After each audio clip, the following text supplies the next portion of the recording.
Okay, Palmer.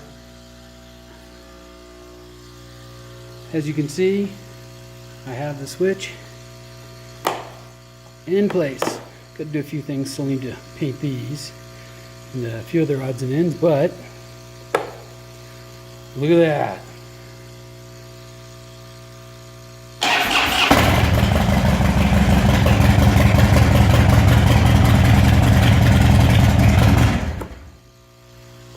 Woot woot.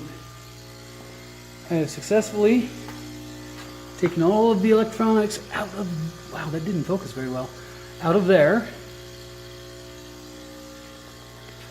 Moved it up into there. Cleaned up the wiring that comes out of this bad boy. This doesn't quite reach, thus it needs to hang out a bit. I need to change that.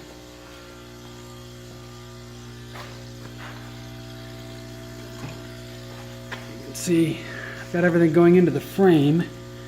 Not the most beautiful setup, but by golly, bagosh bagolly, it works.